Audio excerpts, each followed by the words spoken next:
আজকে ব্লগটা শুরু করলাম সকাল থেকে। দেখেন, ঘুম থেকে উঠে দেখি কত কুয়াশা পড়েছে বাহিরে। বাহিরের কিছু দেখাই যাচ্ছে না, দূরের কিছু। দেখেন কত কুয়াশা।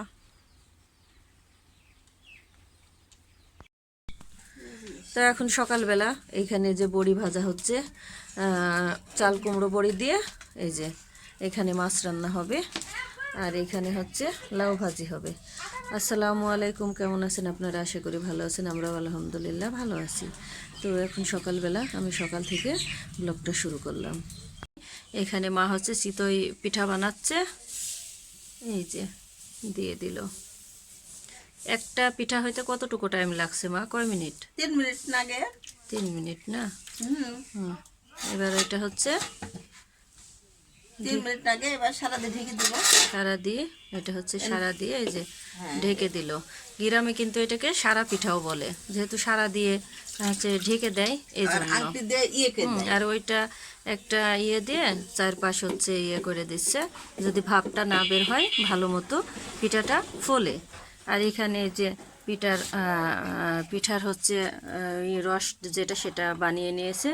এটা হচ্ছে শুধু দুধ দিয়ে, গরুর দুধ আর খেজুরের খাজা দিয়ে এটা রস বানিয়ে নিয়েছে, এবং অনেকগুলো পিঠা বানানো হয়ে গিয়েছে। এখানে ভিজতে দিয়ে দিয়েছে। এটা কিন্তু 5-6 ঘন্টা ভিজবে। ভেজার পরে কিন্তু এটা খেতে অনেক টেস্ট হবে, অনেক মজা কিন্তু এটা খেতে।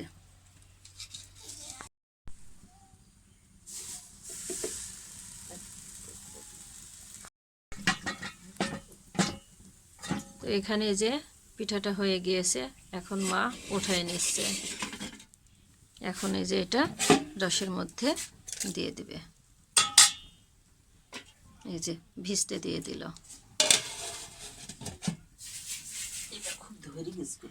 এত জাল দিয়েছো, জোরে দিছো কেন মা?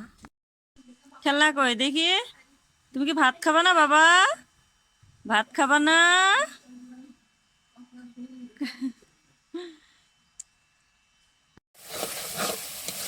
তো এখানে যে দুপুরবেলায় রান্না বাড়া চলছে। আমার মা যে এখানে গরুর গোশত রান্না করবে। এই যে এখানে কি কি মশলা দিছো মা? আগে তেল দিছি, তারপর পেঁয়াজ দিছি, তারপর হলুদ দিছি, তারপর মশলা দিছি সব কিছু, রসুন যা কিছু লাগে, লবঙ্গ, আদা বাটা, জিরা বাটা, জিরা বাটা, ফল বাটা সব কিছু দিয়েছি। দিয়ে এখন এবার গোশ দিলাম। এরপর গোশ দিয়ে ভালো করে গোশ দিয়ে এখন ভালো করে কষাইয়ে তারপরে মো দিব।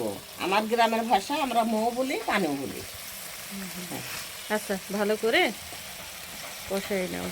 এখন ওখানে মা গোশ রান্না করছে, আর এখানে বড় ভাইয়ের বউ এই যে চাউলের ময়দা করা হয়ে গেছে, খামির করা হয়ে গেছে। এটা এখন হচ্ছে করে নিবে, ভালো করে ছেনে নিবে রুটি বানানোর জন্য। চাউলের রুটি আর গরুর গোশ। তারপরে তো যে এখানে গোশ কষানো হচ্ছে।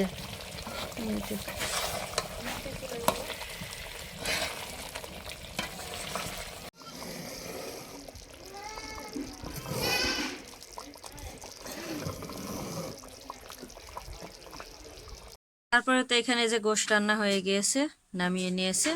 আর এখানে যে চাউলের আটার রুটি বানানো হচ্ছে।